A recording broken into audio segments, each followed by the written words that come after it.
Assalamu alaikum students. How are you?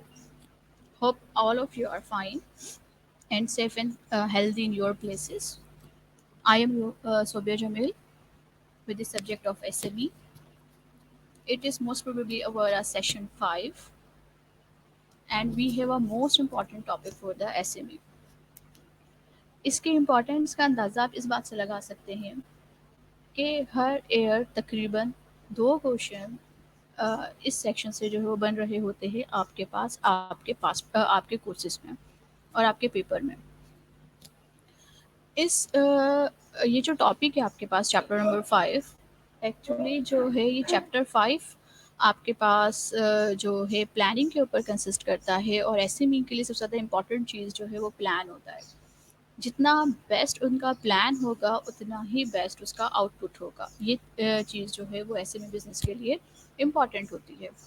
साथ साथ जब हम इस पूरे टॉपिक को जो है एक्सप्लेन कर रहे होंगे, हम देख रहे होंगे कि क्या क्या चीज़ें इसके अंदर मौजूद हैं, तो मोस्ट प्रोबेबली इसके अंदर जो क्वेश्चंस आ रहे होते हैं हम उसको भी ज़रूर डिस्कस करेंगे, क्योंकि तमाम की तमाम स्लाइड पर कहीं ना कहीं एक क्वेश्चन जो है वो आपके पास आपके एग्जामिनेशन में आस्किंग है। नाउ स्टार्ट लेते हैं स्टूडेंट्स।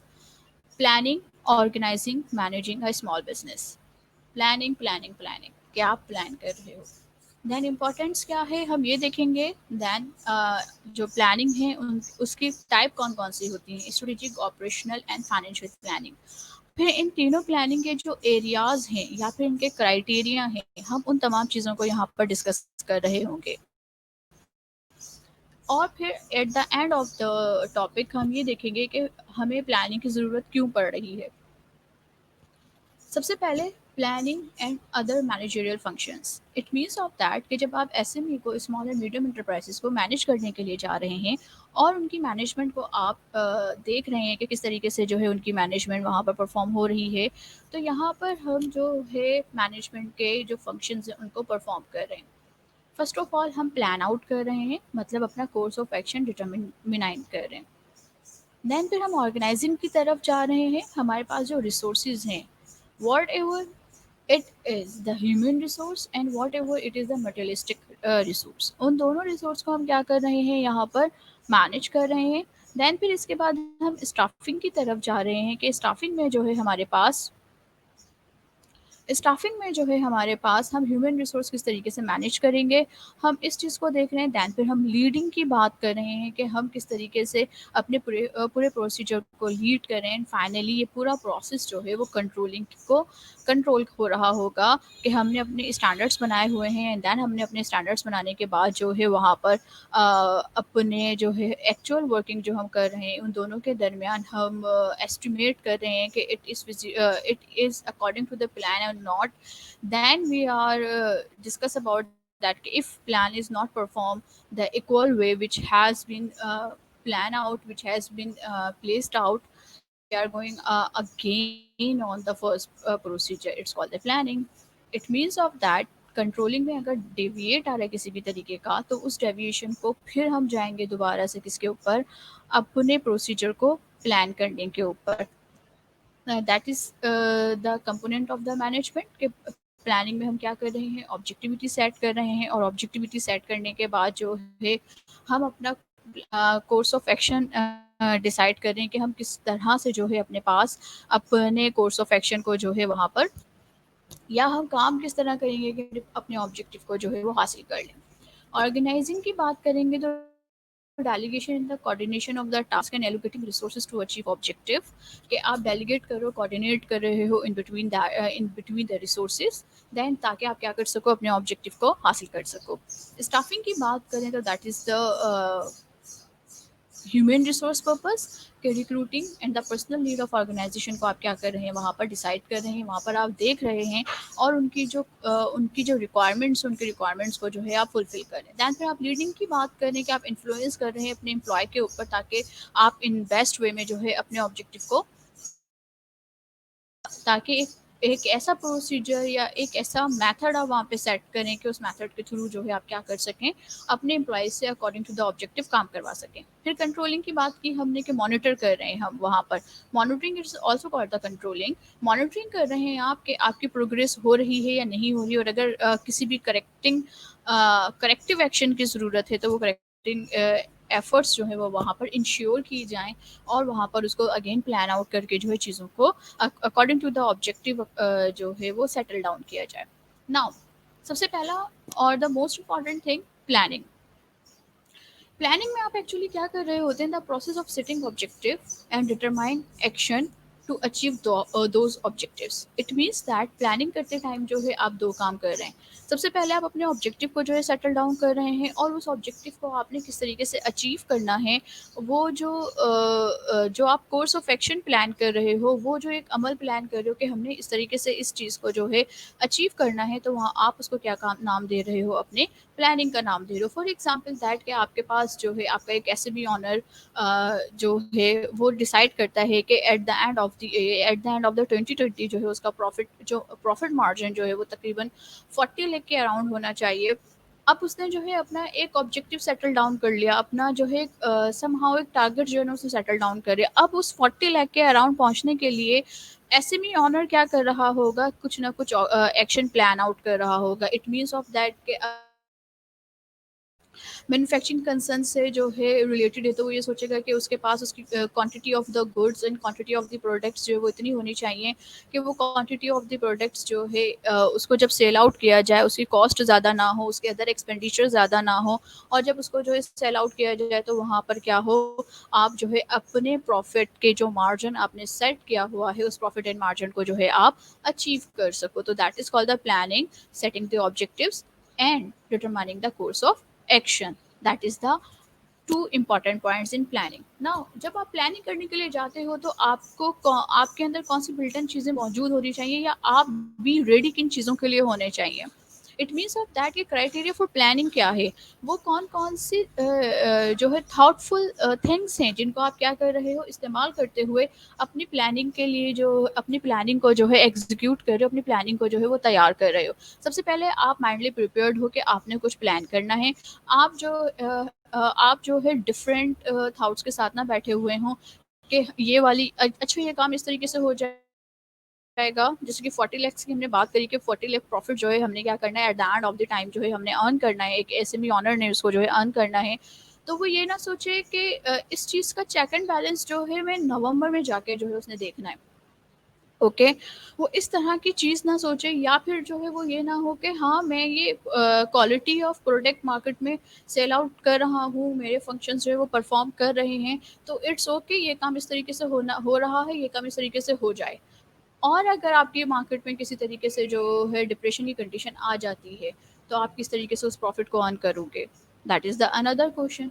तो हर हर इस चीज़ के लिए, हर अनसर्टेन चीज़ के लिए, हर एक प्रॉब्लम के लिए जो है, जो प्लान कर रहा है उस पर्सन को प्रिपेयर्ड होना चाहिए। देन बी पेशेंट, उसके अंदर सब्र होना चाहिए, ज़रूरी नहीं है। अब देखें कि एसएमई में जो उसने 40 लाख का जो है प्रॉफिट अपना अगर वहाँ पर इंगेज कर दिया है, अपने आप को प्लान आउट कर लिया कि एसएमई ऑनर ने जो है इसको अटेंड करना है, रिटेन करना है अपने पास, तो ये ना हो कि हर टाइम जो है वो सिर्फ जो है ये सोचे कि इस 40 लाख में से जो है उसने अपने मंथली अपने आप को जो है ना डिस्ट्रीब्यूट कर लिया कि अगर मुझे 40 लाख तक पहुंचना है तो 40 लाख में पर मंथ मैंने इतना करना है, देन फिर उसके बाद मैंने इतना करना है, और देन फिर उसके बाद इतना करना है।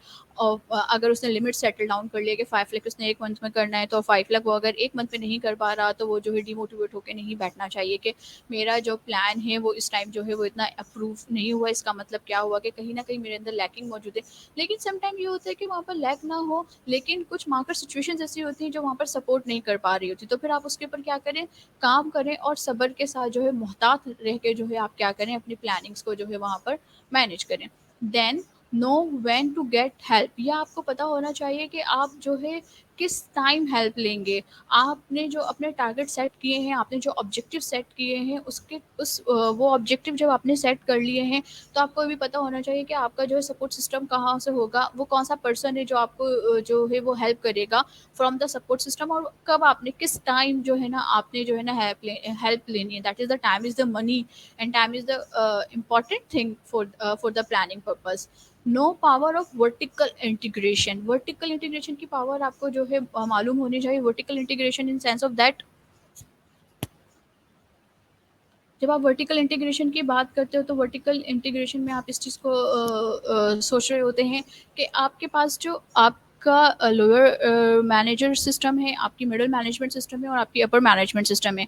तो lower middle and upper management system जो है उनके अंदर कब जो है कोऑर्डिनेशन क्रिएट होगी। आप जो है जब अपना डिसीजन ले रहे हो या अपना प्लान बना रहे हो, तो एक ऑनर को चाहिए कि वो अपनी इन तमाम के तमाम सिस्टम से क्या करे, हेल्प ले, इन तमाम के तमाम सिस्टम के जो व्यूज़ हैं वो अपने साथ जो है at the time of the plan अपने साथ जो है वो इनरिच करे। Then never rest on the laurels. जब आपके पास किसी भी तरह की अचीवमेंट आपको मिल जाए, एक अचीवमेंट के बाद जो है आप सेटिस्फाइड होकर ना बैठ जाएं कि आपके पास आपका प्लान जो है वो प्रॉपर वर्क कर रहा है। इवन कि आपको अपने प्लान को बार बार चेक एंड बैलेंस करने की जरूरत है। That is called the criteria for planning. कि जब आप प्लानिंग की तरफ जा रहे हैं तो आप माइंडली किसी भी चीज़ की सिचुएशन को हैंडल कर सकते हैं। कोई भी अनसर्टेन थिंग्स जो है ना वो आपके पास आ जाए तो आप उसको क्या कर सकते हैं, हैंडल कर सकते हैं। आप अपने टारगेट को और अपने ऑब्जेक्टिव को हासिल करने के लिए बहुत ज़्यादा रशिंग कंडीशन में नहीं है एक्चुअली। आप जो है बहुत सुकून के साथ जो है वो अपने प्लानिंग को जो है वो हासिल करेंगे। दैन फिर उसके बाद जो है आप लोगों से हेल्प ले सकते हैं, और आपका सपोर्ट सिस्टम जो है बहुत स्ट्रांग होना चाहिए। पावर ऑफ इंटीग्रेशन जो है वो आपको मालूम होनी चाहिए, और आप अपनी अचीवमेंट पे जो है बिल्कुल भी जो है वो रेस्ट नहीं करेंगे। ये जो क्राइटेरिया फॉर प्लानिंग है ये एक्चुअली आपके पास स्टेप ऑफ प्लानिंग में भी कंसिडर किए जा सकते हैं। अब किस तरीके से steps for planning for small owners. अब हम step of planning in small owner की बात करें, आपके पास जो है आपका एक क्वेश्चन जो आपके पास पास्ट पेपर्स में मौजूद है, जिसमें ये कि explain the steps involve in planning facilities used by small and medium business honours. कि वो कौन कौन से स्टेप्स हैं जो कि आपके पास आपका एक जब आप प्लान स्मॉल एस में प्लान करने के लिए जा रहा है तो वो वहाँ पर क्या कर रहा है, चेक एंड बैलेंस रख रहा है। तो जो हमने लास्ट स्लाइड देखी दिस वन, और ये आपके पास जो आप इस स्टेप्स की आपके पास कंप्लीट स्लाइड जो सामने नजर आ रही है, तकरीबन आपके पास 10 स्टेप्स होते हैं जिस पर आप काम कर रहे होते हो। वो 10 स्टेप्स इसी तरीके से होते हैं कि आप अपने साथ आप अपनी टीम में जो है ना राइट पीपल जो है वहाँ पर क्या करें, मैनेज करें जो रिलेटेड टू द स्किल्स जो आपको चाहिए, रिलेटेड टू द स्किल्स हों। उनका जो मेरिट सिस्टम है वो बहुत बहुत ज़्यादा क्रिस्टल एंड क्लियर हो, और आपका जो टीम लीड करने वाले पर्सन हैं या जो आपके साथ टीम मेंबर्स मौजूद हैं, वो टीम मेंबर्स जो हैं वो आपके लिए आपके बिजनेस के लिए जो है वो बेस्ट चॉइस हो। देन गैदर द डेटा, जिस चीज़ की आप प्लानिंग कर रहे हैं उस चीज़ के लिए आपने सबसे पहले जो है इन्फॉर्मेशन गैदर करनी है, और जो आप इन्फॉर्मेशन गैदर कर रहे हैं वो इन्फॉर्मेशन आपके पास रेलिवेंट होनी चाहिए, और वो कम मतलब सफिशिएंट कंडीशन में होनी चाहिए। एक तो अप्रोप्रिएट हो और दूसरी रिलेटेड हो। ये दोनों चीज़ें जो है आपके पास क्या है, गैदर द डेटा में आती हैं। एक्सपेक्ट प्रिपरेशन, आप अपने आप को जो है ना प्रिपेयर करें हर उस चीज़ के लिए जो कि आप फ्यूचर में आप फोर साइटेड हो और आप फ्यूचर में जो है उसको फेस करना है। क्रिएट द राइट इन्वायरमेंट, एक पॉजिटिव इन्वायरमेंट अपनी ऑर्गेनाइजेशन के अंदर जो है क्रिएट करें। आपके पास आपकी जो है एक पॉजिटिविटी आप के लिए जो है राइट इन्वायरमेंट के लिए और अपने ऑब्जेक्टिव को हासिल करने के लिए ज़रूरी है कि आपका जो इन्वायरमेंट हो, इंटरनल इन्वायरमेंट हो आपके पास, वो इंटरनल इन्वायरमेंट जो है आपको फैसिलिटेट करे। That is for the create the right environment. Then build your plan, अपने प्लान को जो है जो चीज़ें आपके पास आपके क्राइटेरिया में मौजूद हैं, बिल्डिंग प्लान में मौजूद हैं, वो आप जो है वहाँ पर क्या करें, फोकस करें। Focus on the growth on values, आपका बिजनेस कहाँ पर एक्सपेंड हो रहा है, किस तरीके से जो है वो काम कर रहा है, आप उन चीज़ों को चेक एंड बैलेंस करते रहें। Organise around strategic objectives and actionable plan, organise करें आप अपने स्ट्रेटेजिक ऑब्जेक्टिव्स को, और अपने प्लान जो बनाएं वो हवाई किले पे खड़े होकर ना बनाएं, बल्कि एक्चुअली अपना एक्शन प्लान ऐसा बनाएं कि जिसको आप आराम से जो है क्या कर सकें, अपने इन्वायरमेंट में जो है वो फैसिलिटेट कर सकें। गेमिफाई होना चाहिए। गेमिफाई का सिंपल मतलब क्या होता है, that is the tricks. Trick इसको मतलब किस तरह की ट्रिक, फॉर एग्जाम्पल दैट आप एम्स के अंदर एंटर हो, जब आप अपनी इंस्टीट्यूट के अंदर एंटर हो रहे हैं तो एम्स क्या करे, अपना मिशन और अपने ऑब्जेक्टिव्स जो है वो राइट डाउन करे, और राइट डाउन करके आपके एंट्रेंस के ऊपर जो है वो लगा दे। जिससे क्या होगा, जैसे ही आप अंदर एंटर हो रहे हैं आपको पता होगा कि आप इस ऑर्गेनाइजेशन में क्यों एंटर हुए हैं, आपको बार बार जो है उसके आपके मैनेजर को ज़रूरत नहीं होगी या आपके लोगों को ज़रूरत नहीं होगी, जो रिलेटेड कंसर्न्स पीपल्स उनको ज़रूरत नहीं होगी कि वो आपको मिशन एंड ऑब्जेक्टिव जो है वो बार बार आपको याद करवाएं। सिंपल ये चीज़ होती है। दूसरी ये चीज़ होती है कि आप क्या करें, स्कोर बोर्ड तैयार करें। Score board mean of that कि आपके एम्प्लॉयज़ जो है वो जो है उनकी असेसमेंट जब आप कर रहे हैं तो उनको स्कोर दें, किसकी जो है बेस्ट वर्किंग रही इस मंथ, कौन सा एम्प्लॉय ऐसा था जिसने ऑब्जेक्टिविटी में या ऑर्गेनाइजेशन के जो है ना और वो उसके लिए जो है वो फेवरेबल रहा है। आप क्या करें, वो स्कोर बोर्ड तैयार करें, वो स्कोर बोर्ड को अपने एंट्रेंस के ऊपर मेंशन कर दें, ताकि आने जाने वाले जब एम्प्लॉयज़ देखेंगे और वहाँ पर उनको फील ऑफ ऑनरशिप आएगा एंड फील ऑफ कमिटमेंट जो है वो वहाँ पर फील करेंगे वो। और वहाँ से क्या होगा, आपके पास आपकी जो आप जो अपनी प्लानिंग के ऊपर काम कर रहे हो वहाँ पर आपको बार-बार रिकॉल करवाने की ज़रूरत नहीं पड़ेगी।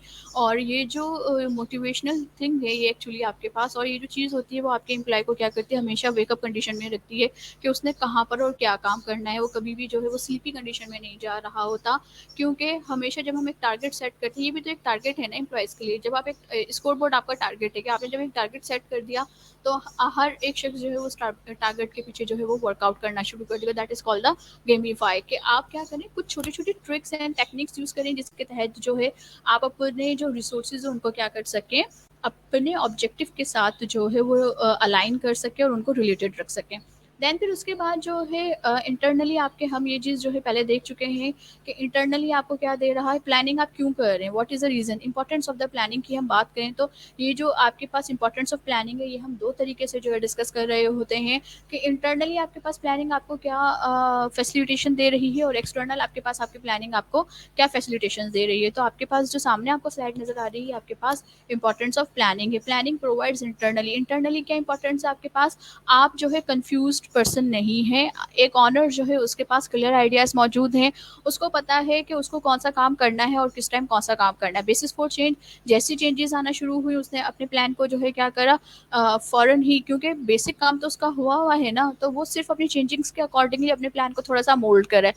मीन्स टू डेलीगेट, कितनी अथॉरिटी किस पर्सन को देनी है, किस पर्सन से कितना काम करवाना है, किस पर्सन को जो है ऑर्गेनाइज़ेशन में किस प्लेस के ऊपर जो है वो वहाँ पर जो उसको पुट इन करना है, कौन-सी डिस्क्रिप्शंस जो है एक किसी भी ऑर्गेनाइज़ेशन में जो है एक स्पेसिफिक जॉब के लिए, जॉब टाइटल के लिए नीड है, उन तमाम की तमाम चीज़ें जो है वो उसके माइंड में क्या हो रही हैं, बिल्कुल क्लियर पिक्चर के साथ मौजूद है। तो प्लानिंग क्या कर रही है, प्रोवाइड कर रही है इंटरनली इंपॉर्टेंस जो प्रोवाइड कर रही है कि आप एक तो हेजिटेट नहीं है, दूसरा चेंजेस अगर आपके पास जो है चेंजेस आ रही हैं किसी भी टाइप की तो आप उस चेंजेस से जो है वो घबरा नहीं रहे। और तीसरे जो है आपको पता है कि किस तरह के लोगों से, कौन से लोगों से कौन सा काम करवाना है और किस जॉब डिस्क्रिप्शन पे कौन सा पर्सन जो है वो बेहतरीन है। देन फिर एक्सटर्नली आपको क्या दे रहे हैं कि एक्सटर्नली आपकी प्लानिंग आपको इंपॉर्टेंस ये दे रही है कि आपके इन्वेस्टर्स के पास जो है क्लियर पिक्चर है कि ये जो बिजनेस काम कर रहा है या जो जिस ऑर्गेनाइजेशन में हमने अपना अमाउंट जो है वो ड्रॉप किया हुआ है वहाँ पर जो है काम जो है वो किस तरीके से हो रहा है। ठीक है, तो ये जो है आपके पास एक्सटर्नली इन्वेस्टर्स और लैंडर्स जो होते हैं वो नॉर्मली आपके पास आपकी फाइनेंशियल स्टेटमेंट्स को जो है वो चेक कर रहे होते हैं। आपके वो डॉक्यूमेंट जो पब्लिशेबल होते हैं वो उनको चेक कर रहे होते हैं और वहाँ से जो है वो सेटिस्फाइड हो रहे होते हैं कि उन्होंने जो अमाउंट इन्वेस्ट किया हुआ है आपकी कंपनी के अंदर वो जो अमाउंट है वो उनका जो ROI है, रेट ऑफ रिटर्न्स जो है वो उनके पास, उनका रेट ऑफ रिटर्न जो है वो सफिशिएंट हालत में मौजूद है और उसको जो है किसी भी तरह की प्रॉब्लम का सामना नहीं करना पड़ रहा। गाइड ऑनर इन मैनेजर इन ऑपरेशंस, गाइड कर रहा है ऑनर को और मैनेजर को कि वो अपने ऑपरेशन किस तरीके से जो है वो परफॉर्म कर सकते हैं। डायरेक्शन दे रहा है एम्प्लॉयज़ को और आपके कस्टमर्स को जो है वो अट्रैक्ट कर रहा है। देन आपका नेक्स्ट पेपर आस्किंग क्वेश्चन के why SME owner neglect plannings, plan what is the reason behind that, why they are neglect the plannings, why they are not feel easy while plannings। वो कौन कौन से problems है, वो कौन कौन से रीजन है जब आपके पास आपका SME जो है या SME ऑनर जो है वो प्लानिंग क्यों नहीं कर रहा होता, उसके लिए प्लान आउट करना क्यों मुश्किल काम होता है।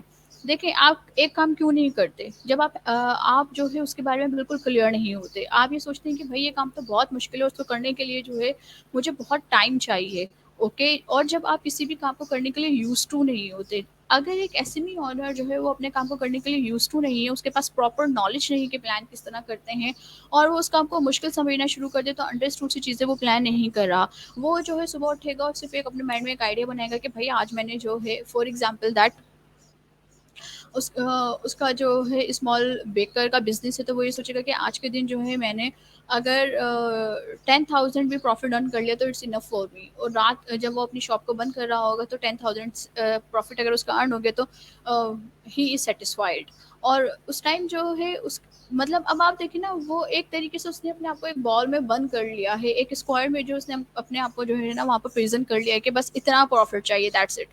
तो वहाँ सिंपल क्या हुआ, उसको जो है प्लानिंग की अहमियत का अंदाज़ा नहीं है, पहली चीज़ ये। दूसरी चीज़ ये कि प्लानिंग करना उसके लिए सबसे ज़्यादा मुश्किल काम है। दूसरी चीज़ ये कि वो सोचना ही नहीं चाहता कि उसने फ्यूचर में और क्या काम करने हैं। उसने सिर्फ़ 1 डे की प्लानिंग की हुई है कि मॉर्निंग उठ के अगर उसने शॉप खोलनी है और इवनिंग उसने शॉप अगर बंद करनी है, तो इन बिटवीन दैट उसके पास इतना जो है ना प्रॉफ़िट होना चाहिए। ओके, तो it means that day to day activities get in the way. First of all जो है उसका एक दिन के काम करना, इसके पास काम करने के लिए इतने ज़्यादा एक्टिविटीज़ होती हैं या बिजनेस के अंदर इतनी ज़्यादा एक्टिविटीज़ परफॉर्म हो रही होती हैं, वहाँ पर जो है उसके लिए मुश्किल हो जाता है कि वो अपने डेली बेसिस के कामों को करे या फिर वो अपनी प्लानिंग को देखे। Fair of what it might reveal. Sometime जो है प्लानिंग करते टाइम क्योंकि सोचना पड़ता है, ये पूरा एक थिंकिंग प्रोसीजर है, तो वहाँ पर इन फ्यूचर क्या चीज़ निकलेगी, वो क्या चीज़ निकलेगी, वो क्या होगा वाला जो फ़ियर होता है, वो फ़ियर जो है वो उसको प्लानिंग करने की तरफ जो है वो लेकर ही नहीं जा रहा होता, कि fear of what it might reveal. और बहुत टाइम हम अपनी ज़िंदगी में भी यही इस फ़ियर को जो है फेस कर रहे होते हैं, और इसीलिए जो है हम फ्यूचर एस्पेक्ट को सोच ही नहीं रहे होते। Lack of planning knowledge, planning कैसे करते हैं, प्लानिंग की इंपॉर्टेंस क्या है, ये तमाम की तमाम नॉलेज जो है उसके पास मौजूद नहीं है। Feeling future can not be plan for. Future में क्या होगा क्या नहीं होगा, इट्स ओके, उसको इस चीज़ की फिक्र ही नहीं है, तो वो फ्यूचर को जो है वो ओवरलुक नहीं कर रहा, फ्यूचर में खुद को प्लान आउट नहीं कर रहा, तो feeling future can not be plan for. अच्छा जी, ओरिजिनल थिंकिंग रिक्वायर्ड और टाइम रिक्वायर्ड है, टाइम उसको मिल नहीं रहा बिकॉज ऑफ दैट के डे टू डे प्लानिंग बहुत ज़्यादा है। ओरिजिनल थिंकिंग इसलिए कि उसके पास नॉलेज ही नहीं है प्लान किस तरह करते हैं, तो ये दोनों रिक्वायरमेंट्स जो है वो उसको क्या कर रहा है वहाँ पर फैसिलिटेट नहीं कर पा रहा, और देन फिर जो है प्लान करना जो है वो बहुत ज़्यादा मुश्किल काम है। ओके, तो टू मच डिफिकल्टीज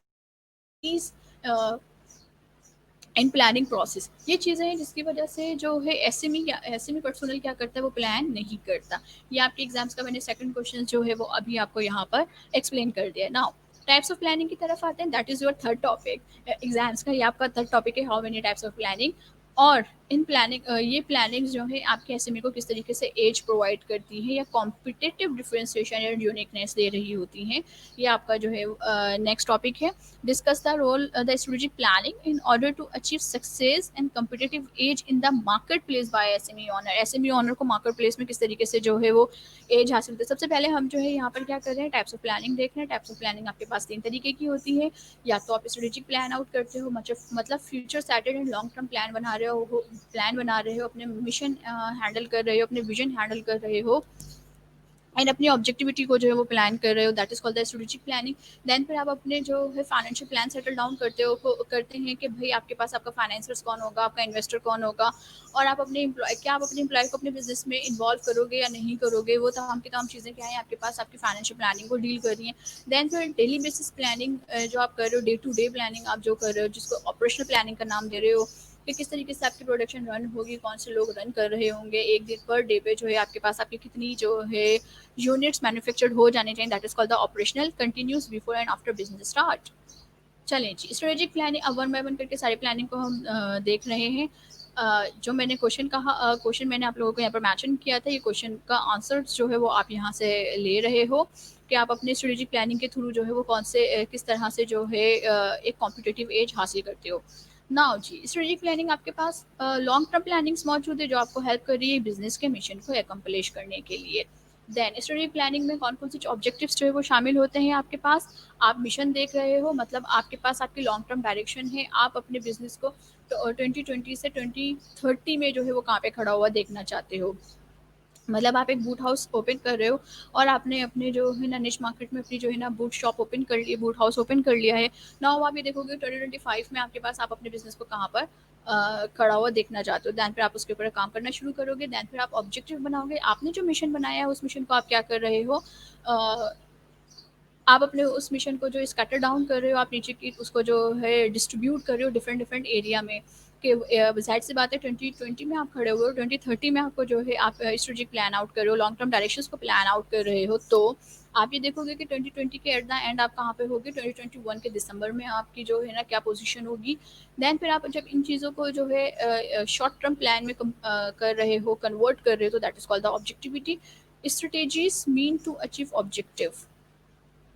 आपकी टोटल फर्म किस तरीके से काम करेगी, और देन फिर जो है आपका फंक्शनल एरिया किस तरह काम करेगा, आप वो तमाम के तमाम सोर्सेज को जो है यहाँ पर प्लान आउट कर रहे हो। और नाउ अब वो कौन कौन सी चीज़ें हैं जिस पे जो है जिसको देखते हुए आप अपने कॉम्पिटिटिव एज को जो है वो हासिल कर सकते हो, एरियाज फॉर स्ट्रेटेजिक प्लानिंग। ठीक है, ये चीज़ जो है आप क्या कर रहे हो यहाँ पर देख रहे हो कि बिजनेस सिलेक्शंस देख रहे हो। सबसे पहले आप अपने मिशन को डिटरमाइन कर रहे हो, आप ये डिसाइड कर रहे हो कि भाई आप स्टार्ट करोगे या बाय करोगे, फिर अपनी प्रोडक्ट एंड सर्विसेज की यूनिकनेस को डिस्कस कर रहे हो। ये सारी की सारी चीज़ें मैं आपको इतनी स्पीड में इसलिए बता रही हूँ कि हम जब पिछले चैप्टर्स देख रहे थे तो बहुत ज़्यादा स्लाइटली एक एक चीज़ को जो है वहाँ पे डिफाइन किया गया है कि टारगेट मार्केट आप किसको बोलेंगे, किस तरीके से उसको डिफाइन करेंगे, लीगल स्ट्रक्चर कौन सा डिफाइन करेंगे, जैसे कि हमने सोलर पार्टनरशिप, इन तमाम चीज़ों के ऊपर बहुत ज़्यादा रुक कर हमने इसके ऊपर बात की थी। देन फिर फाइनेंशियल नीड्स देखोगे कि आपके पास आप सिर्फ अपने ही कैपिटल से काम कर सकते हो या फिर जो है आपको कहीं से बोरो करने की ज़रूरत है। अगर बोरो करने की ज़रूरत नहीं तो क्या आप जो है पार्टनरशिप की तरफ जाना पसंद करोगे।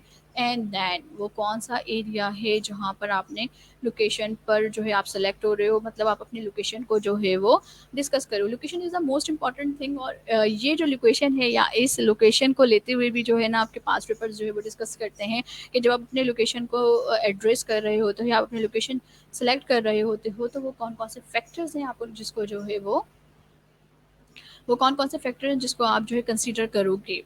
देन फिर ऑपरेशनल प्लान आप अपने पॉलिसीज, प्रोसीजर्स और अपने ऑब्जेक्टिव, स्टैंडर्ड ऑब्जेक्टिव्स जिसको आप प्रोग्राम्स भी कह रहे होते हो कि कौन सा किस तरीके से प्रोग्राम बनाओगे ताकि आप अपने ऑब्जेक्टिव्स को जो है वो हासिल कर सकें। सेट करो पॉलिसीज, प्रोसीजर एंड स्टैंडर्ड्स। ये तीन चीज़ें जो है ना आप क्या कर रहे हो वहाँ पर अपने ऑपरेशनल प्लान में जो है वो सेटल डाउन कर रहे हो। ऑपरेशन प्लान के मतलब पॉलिसीज क्या बनाई कि आपके पास अगर आपका एम्प्लॉय जो है 9-10 पे एंटर हो रहा है आपकी ऑर्गेनाइजेशन के अंदर तो ये उसका लेट कमिंग कंसिडर की जाएगी, और हर 3 लेट कमिंग पर जो है 1 डे की जो है डिडक्शन होगी। That is called the policies. Then procedure को पे बात करो तो प्रोसीजर पे आप ये बात कर रहे हो आपको जो है एक बाईसाइकिल मैन्युफैक्चर करनी है इन एसएमई। तो जब आपने एक बाईसाइकिल मैन्युफैक्चर करनी है तो कौन सबसे पहले जो है इसका कौन सा पार्ट तैयार किया जाएगा और किस तरीके से तैयार किया जाएगा, फिर देन फिर ये सारी चीज़ें उसके बाद जो है आप असेंबली लाइन उसकी जो है देखोगे कि कहाँ किस तरह से आप उसको असेंबल कर रहे हो। देन फिर उसके स्टैंडर्ड्स जो है ना आप क्या कर रहे हो, ग्रेडिंग कर रहे हो आप, क्वालिटी वाइज जो है वहाँ पर ग्रेडिंग की बात करो तो that is called the standards. और ये स्टैंडर्ड्स ये तीनों चीज़ें जो है आपको क्या कर रही हैं, फॉलो अप दे रही हैं, फॉलो करिए कहाँ पर, ऑब्जेक्टिव्स के ऊपर। सही पॉलिसीज गाइडलाइन है आपके पास, मेथड्स एंड प्रोसीजर्स किस तरीके से ऑपरेशन रन होगा, एंड स्टैंडर्ड्स बना रहे हो, mean of control of activities मतलब बजट एंड ग्रेडिंग्स जो है वो वहाँ पर आप इन चीज़ों को देख रहे हो। जब आप अपने एरियाज ऑपरेशनल प्लानिंग की बात करते हो तो ऑपरेशनल प्लानिंग के वो कौन कौन से एरियाज होते हैं जिनको आप देख रहे होते हो। सबसे पहले आप अपनी लोकेशन को चेकआउट करते हो, आपको प्लान बनाते टाइम कौन कौन सी चीज़ें जो है वो फैसिलिटेट करेंगी, आपके सप्लाई चेन कहाँ से होगा, आपकी एचआर नीड किस तरह फुलफिल हो रही है, आपका लीगल स्ट्रक्चर कौन सा होगा आपके पास, आप अपनी कौन सी मार्केट अप्रोच के ऊपर काम कर रहे होगे, आप गुड कस्टमर ओरिएंटेड अप्रोच पे काम कर रहे होगे या प्रोडक्ट ओरिएंटेड के ऊपर काम कर रहे होगे।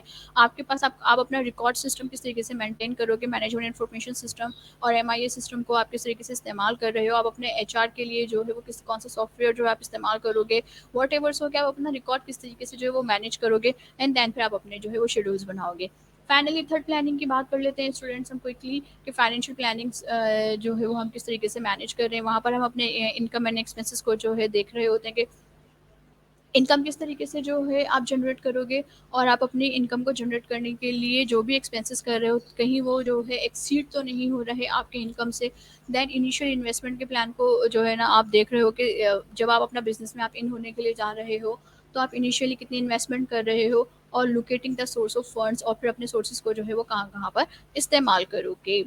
देन इनकम एंड एक्सपेंसेस, आपके नेट प्रॉफिट हमेशा जो है ज़्यादा होने चाहिए आपके पास एक्सपेंसेस से। आपके एक्सपेंसेस जो है वो दो तरीके से होते हैं, एक है आपके पास वेरिएबल एक्सपेंसेस और दूसरे हैं आपके पास फिक्स्ड एक्सपेंसेस। वेरिएबल एक्सपेंसेस वो तमाम के तमाम एक्सपेंसेस जो कि आपके पास जैसे ही आपकी प्रोडक्शन बढ़ती है या इंक्रीज होती है, आपके पास आपके वेरिएबल एक्सपेंसेस भी जो है वो इंक्रीज होना शुरू हो जाते हैं। That is called the variable expenses. जैसे कि आपका रॉ मटेरियल का एक्सपेंस है आपके पास, आपका वेरिएबल एक्सपेंस है। इवन कि आपके पास वेजेस, आपके पास जो एक्सपेंस है वो आपके पास आपका वेरिएबल एक्सपेंस है। इट मीन्स ऑफ दैट जब आप प्रोडक्शन बढ़ा रहे हैं तो जाहिर सी बात है आपका रॉ मटेरियल इस्तेमाल होगा, और जब आपका रॉ मटेरियल इस्तेमाल हो रहा है तो आपके पास आपका एक्सपेंस वरी कर रहा है, वेरिएबल है। जितनी ज़्यादा प्रोडक्शन होगी इतना ज़्यादा एक्सपेंस इंक्रीज हो जाएगा, और अगर प्रोडक्शन नहीं हो रही है तो आपका एक्सपेंस डिक्रीज रहेगा। सेम इज दैट वेजेस के ऊपर बात करें, मैं सैलरी के ऊपर बात नहीं करी, मैं वेजेस के ऊपर बात कर रही हूँ जो आप डेली बेसिस पे देते हैं। जितनी प्रोडक्शन होगी आप अपने लेबर को इतना पेड कर रहे हो, तो that is called the variable expenses. Fixed expenses इसका मतलब सिंपल ये होता है आप प्रोडक्शन करें या ना करें, आपको दोनों सूरतों में क्या करना है, अपने एक्सपेंसेस को पेड करना है। That is called the fixed expenses. For example that आपने जो आपकी जो प्रीमिसेस एरिया है जहाँ पर आप बिजनेस कर रहे हो या जहाँ पर आप प्रोडक्शन कर रहे हो वो आपने रेंट पे लिया हुआ है। अब जो है आप प्रोडक्शन करते हो या नहीं करते हो, आपको वो रेंट जो है वो पे करना है। आपके यूटिलिटी एक्सपेंसेस के बिल्स, आप जो है प्रोडक्शन वो एक्सपेंसेस जो कि आपके फिक्स चार्जेस में आते हैं, वो सारे के सारे आपके पास क्या बन जाएंगे, फिक्स, जैसे कि फिक्स्ड एक्सपेंसेस बन जाएंगे। जैसे कि आपके पास अगर हम पीटीसीएल की बात करें तो लाइन रेंट आपके पास आ रहा होता है, आप पीटीसीएल इस्तेमाल करें या ना करें आपको लाइन रेंट जो है वो पे करना है। इलेक्ट्रिसिटी की तरफ आए तो आपको मीटर रेंट पे करना है, और आपके जो है कुछ टैक्सेस हैं जो इसके साथ पे करने हैं। तो ये जो है आपके पास क्या कहलाते हैं, फिक्स्ड एक्सपेंसेस कहलाते हैं, जिसका ताल्लुक जो है प्रोडक्शन से नहीं होता। देन फिर उसके बाद बात करते हैं सोर्सेज ऑफ फंड। आप अपना फंड खुद लेकर आओगे, या आप अपने इन्वेस्टर्स को जो है इनवाइट करोगे, या फिर आप कहीं से जो है लैंड करोगे, मतलब बोरो करोगे। तो that is called the equity investor, lander. Purpose of the business plan, purpose of the, आप अपना प्लान क्यों बना रहे होते हैं, मतलब what is the significance, what is the key consideration why you are going to plan out by yourself। आप किस तरीके से जो अपने बिजनेस प्लान को बना रहे हैं, that is the another question in your exams point of view, कि why the SME owner going to plan by yourself। ये आपके पास क्या है, अनदर क्वेश्चन है। इसका मतलब ये है कि अगर आप चैप्टर 5 की बात करें तो चैप्टर 5 आपके पास एग्जामिनेशन पॉइंट ऑफ व्यू से इतना ज़्यादा इंपॉर्टेंट है कि दो क्वेश्चन तो कहीं पर भी नहीं गए आपके पास यहाँ से। Now purpose of the business plan की बात करें, कीप्स ऑन टारगेट, आप अपने टारगेट क्यों, जाहिर सी बात है देखिए, जब आप प्लान आउट कर रहे हैं ना तो आप जो है आई ओपनर्स हैं, मतलब आपको पता है इन फ्यूचर क्या होना है। आप ये कैलकुलेट करके बैठे हुए हैं कि किस तरीके से जो है आपने अपने बिजनेस को रन करना है, किस तरीके से जो है आपने अपने बिजनेस को काम करना है। That is called the eye opener thing, कि आप अगर आपके पास नो हाउ है कि अगस्त में क्या होने वाला है, तो सम टाइम जो है आप क्या करोगे, अपने आप को पहले से ही प्लान करके रखोगे। तो that is called the keeps on target. आप फिर जब आपने अपने आप को खुद से प्लान कर लिया तो आप अपने प्लानिंग पे जो है वो काम कर रहे होगे। तो अपने प्लानिंग पे काम करते हुए आप क्या करते हो, अपने टारगेट पे रहते हो। देन फिर क्रिएटिविटी फोकस्ड, सिर्फ आप इस चीज़ के ऊपर क्रिएटिव होते हो कि आप जो है आप अपने इस चीज़ के ऊपर फोकस्ड होते हो कि आपने जो प्लान आउट कंप्लीट करना है, जिस प्लान पे रहते हुए आपने काम करना है, उसी के बारे में जब आप सोच रहे हो तो आपकी थिंकिंग, आपकी क्रिएटिविटी जो है वो इंक्रीज होना शुरू हो रही है। And concentrate power on goal, गोल को हासिल करने के लिए जो है आप क्या कर रहे हो, अपनी सारी एफर्ट्स जो है वो वहाँ पर डाल रहे हो। प्लान शुड इंक्लूड, प्लान में क्या क्या चीज़ें इंक्लूड होती हैं, आप कौन सी प्रोडक्ट मार्केट में जो है ऑफर कर रहे हो, पहली चीज़ ये। देन फिर जो है जब आप जो है कौन सी प्रोडक्ट मार्केट में ऑफर कर रहे हो, आप ये चीज़ देख रहे हो, तो आप ये देखोगे कि आपकी निच मार्केट, एक्सपेक्टेड मार्केट कौन सी है। ओके, एक्सपेक्टेड मार्केट की जब आप बात कर रहे हो कि एक्सपेक्टेड मार्केट आपके पास कौन सी मौजूद है, तो देन फिर आप ये देख रहे हो कि वो जिस में आप इंटर हो रहे हो, जिस फर्म के साथ आप एंटर हो रहे हो, उसमें आपके पास उस इंडस्ट्री की जो है स्ट्रेंथ एंड वीकनेसेस क्या क्या हैं। क्योंकि आप पूरी एक इंडस्ट्री नहीं हो, इंडस्ट्री क्या है, आपके पास एक कंप्लीट पैकेज होती है from a different firm, different firms जो है वो उसके अंदर इंक्लूड हैं। टेक्सटाइल बनाने वाली कोई एक मील तो नहीं है ना। स्टार आपके पास अलग है, स्टार टेक्सटाइल मिल्स आपके पास अलग है, फेरोज टेक्सटाइल मिल आपके पास अलग है, बुलंदी टेक्सटाइल मिल्स आपके पास अलग है। देन फिर अगर हम जो गुल अहमद की बात करें तो गुल अहमद टेक्सटाइल मिल्स आपके पास अलग है। अब ये जो सारी टेक्सटाइल मिल्स हैं ना, ये यूनिट्स हैं, जिसको हम फर्म का नाम दे सकते हैं। ये सब फर्म मिलकर क्या बना रही है कि एक इंडस्ट्री बना रही है। तो ये जो आप एक इंडस्ट्री बना रहे हैं और जो है इसके ऊपर काम कर रहे हैं, ये आपके पास कहला रहा है कि आपकी उस इंडस्ट्री की स्ट्रेंथ और उस इंडस्ट्री की जो वीकनेसेस हैं वो कौन कौन सी मौजूद हैं। आप वहाँ पे प्लान करते टाइम देख रहे होंगे कि इस इंडस्ट्री में कितना कितना ब्रिज मौजूद है, कितना गैप मौजूद है। फिर उसी गैप और उसी ब्रिज को देखते हुए आप अपनी मार्केटिंग पॉलिसीज को मैनेज कर रहे हो, आप अपनी ऑपरेशन एंड प्रोडक्शन के मेथड्स को मैनेज कर रहे हो, एंड देन फिर आप अपने पास अपने फाइनेंशियल एस्पेक्ट्स को देख रहे हो। अपना प्रिपेयरिंग बिजनेस प्लान कर रहे हो, सबसे पहले अपना करंट स्टेटस देख लिया कि आप कहाँ पर स्टैंड कर रहे हो। देन फिर जो है जब अपने बिजनेस प्लान बनाते टाइम आप अपना करंट स्टेटस देख रहे हो, तो देन फिर उसके बाद आप ये देखोगे कि आप जाना कहाँ चाह रहे हो, आपकी ऑब्जेक्टिविटी क्या है। आप फिर उसके हिसाब से जो है अपने पास अपने स्टेप्स प्लान कर रहे हो। What will it take to get business to objective strategy, मतलब आप कौन सा काम ऐसा करें अपने बिजनेस के अंदर कि आप जो है उसकी ऑब्जेक्टिविटी को हासिल कर सकें, आप अपनी ऑब्जेक्टिविटी को जो है इजीली जो है वो अटेंड कर सकें। ऑनर शुड प्रिपेयर, ऑनर को जो है हमेशा प्रिपेयर रहना चाहिए और अपने लिए वो हमेशा से जो है वो एक्शन प्लान जो है वो क्या ज़रूर जो है वो वहाँ पर तैयार रखें।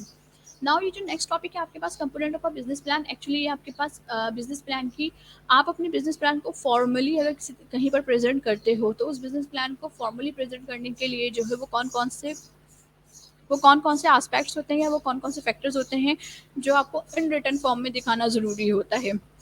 ओके, नाउ अब आप अपनी एग्जीक्यूटिव समरी तैयार कर रहे हो, आप जो है अपने पास अपना बिजनेस प्लान जो है वो वहाँ पर तैयार कर रहे हो। तो जब आप अपने बिजनेस प्लान को तैयार कर रहे हो तो ये आपके पास जो है डिस्क्रिप्शंस मौजूद है कि आप अपने बिजनेस प्लान में जो है अपनी कवर शीट लगाओगे। एक्चुअली आपका टाइटल पेज क्या होगा, आपकी एग्जीक्यूटिव समरी आप कहाँ, मतलब आपके बिजनेस का पर्पस क्या है, आप जो है ये काम क्यों कर रहे हैं, आपका ये जो बिज़नेस है वो किस तरीके से जो है वो मार्केट को एंगेज कर रहा होता है। दैन फिर टेबल ऑफ कंटेंट की बात होती है, आप अपनी हिस्ट्री बता रहे होते हो, अपने बिज़नेस के डिस्क्रिप्शंस दे रहे हो, अपने मार्केट को डिफाइन कर रहे हो, अपने प्रोडक्ट एंड सर्विसेज की जो है यूनिकनेस बता रहे हो, आप अपने पास अपने मैनेजमेंट के स्ट्रक्चर दिखा रहे हो, अपने ऑब्जेक्टिव एंड गोल्स वहाँ पे बता रहे हो, फाइनेंशियल डेटा, एंड देन फिर वो तमाम की तमाम चीज़ें जो आपके पास आपके आपने जो रिपोर्ट में बयान की हैं उसको सपोर्ट करने के लिए आपके पास कुछ जो है फर्दर डॉक्यूमेंट्स होंगे जिनको आप अपेंडिक्स साइज में जो है वो बता रहे हो।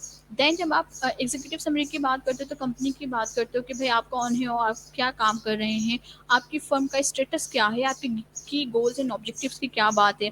देन फिर जब आप प्रोडक्ट एंड सर्विसेज की बात करेंगे तो कौन सी प्रोडक्ट जो है वो आपने मार्केट में इंट्रोड्यूस करवाई हुई है और किस तरीके से वो काम करती है, और आपकी प्रायोरिटी जो है वो क्या है, उसके एडवांटेजेस। देन फिर आप मार्केट की बात करते हो, मार्केट का ग्रोथ रेट क्या है, आप मार्केट में स्टैंड कर रहे हो, आप कितना मार्केट शेयर जो है वो शेयर करते हैं वहाँ पर। देन फिर आप अपने कॉम्पिटिटर्स की बात करेंगे, आप अपने इंडस्ट्री ट्रेंड की बात करेंगे, और आप अपने मार्केट शेयर के आप एस्टिमेट क्या कर रहे हैं इन फ्यूचर, आप अपने अपने आप को जो है वो कहाँ पर जो है स्टैंड करता हुआ देख रहे हैं। दैन फिर जब आप अपनी ही प्रोडक्ट की बात करें तो आपका प्रोडक्ट किस तरीके से मैन्युफैक्चर्ड होता है या आप किस तरीके से प्रोवाइड करते हो, इसकी फैसिलिटेटिंग इक्विपमेंट्स कौन कौन से मौजूद हैं, स्पेशल प्रोसीजर्स कौन से हैं, लेबर्स कौन से जो है ना आप यहाँ पर लेबर स्किल्ड जो है वो कौन, लेबर्स के अंदर कौन कौन सी स्किल्स जो है वो नीडेड होती हैं। देन चैनल ऑफ डिस्ट्रीब्यूशन की बात करते हैं, आप अपनी पूरी रिपोर्ट में आप अपना क्राइटेरिया बता रहे होते हो कि आप अपने इंटरमीडिएट्स किस तरह इस्तेमाल कर रहे हो, मैनेजमेंट की टीम कौन कौन सी है आपके पास, और आपके पास sources and applications of funds जो है वो कौन कौन से यहाँ पर मौजूद हैं। ये जब आप राइटिंग ऑफ प्लान करें तो कम से कम जो है अपने प्लानिंग को लिखते टाइम खुद से ऑनेस्ट ज़रूर हो। मतलब ये सिर्फ राइटिंग टू प्लान करते टाइम आप क्या हैं, आप इस चीज़ को क्या कर रहे हैं, एनालिसिस कर रहे हैं, बी ऑनेस्ट रहे। यूज़ द थर्ड पर्सन, हमेशा जो है किसी जो अनवाइज पर्सन है आप उसकी जो है राय ज़रूर लें। ट्रांजिशनल वर्ड यूज़ करें, वो वर्ड्स जो कि आसानी से समझ में आ जाएं। रूटीनेस नहीं होना चाहिए, शॉर्ट एंड सिंपल वर्ड्स हों, और विजुअलाइजेशन जो है वो क्या हो आपके पास आराम से हो जाए। प्रिपरेशन फॉर प्रेजेंटेशन की बात करें, जब आप किसी को कहीं पे बता रहे हैं कि आप कहीं बिजनेस में लाने हैं, तो आपके पास आपका रिसर्च एंड डेवलपमेंट की जो है वो आपकी एडुकेसी होनी चाहिए। आप बिल्कुल सफिशेंट हालत में खड़े हों। आपने जो इंफॉर्मेशन गैदर्ड की है वो वैलिडेट होनी चाहिए आपके पास। आप बिजनेस की अंडरस्टैंडिंग के साथ मौजूद हो। फाइनेंशियल प्रोजेक्शन आपके पास अच्छी होनी चाहिए, मतलब अगर आप फाइनेंस की जो है की टर्म्स इस्तेमाल करें तो उनकी प्रोजेक्शंस बहुत अच्छी हो। आपकी प्रायोरिटी ऑब्जेक्टिव्स पे होनी चाहिए, और आपके पास जो है आपके अंदर एबिलिटी हो के मेक इट हैपन, आप इसको पॉसिबल बना सकें। That is your chapter number 5 student. और पहले ही मैं बता चुकी हूँ कि चैप्टर नंबर 5 आपके लिए जो है वो इम्पॉर्टेंट है in the term of paper, as aspect of paper. तो इसको ज़रा जो है आप कीनली जो है उसको रीड आउट कर लीजिएगा, और अपने जो है नोट्स को ज़रूर प्रिपेयर कीजिएगा, ताकि जो है वो आपको इन फ्यूचर जो है वो आसानी हो जाए। Now student, thank you so very much and अल्लाह हाफिज़।